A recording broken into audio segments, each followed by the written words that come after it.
le ralentissement de la croissance bénéficiaire a concerné l'ensemble du secteur. Ensuite, qu'il est essentiellement dû à une augmentation du risque qui est assez générale au niveau du secteur bancaire. Ce qu'il faut relever, c'est que le RBE, donc le résultat brut d'exploitation, a lui cru de plus de 10%, ce qui est de nouveau une performance de grande qualité, mais une grande partie de cette croissance a été consommée par l'augmentation du coût du risque. Le coût du risque s'est élevé à 1,6 milliard de dirhams, donc de provisions consolidées au cours du premier semestre, et il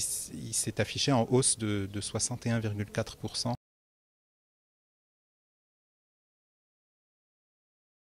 Au cours de ce premier semestre, la croissance a été relativement lente de la contribution de l'Afrique subsaharienne, ou en tout cas de l'Afrique hors Maroc,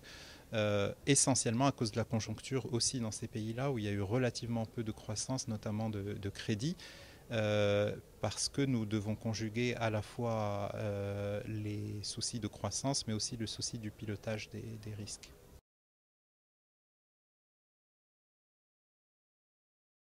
Ces partenariats sont des partenariats à long terme qui se traduisent par plus de services et plus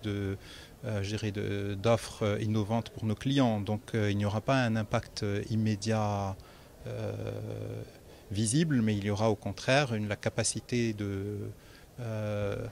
développer les relations en particulier avec nos clients corporate pour leur offrir ce que le groupe Attijari Wafa Bank offre de mieux.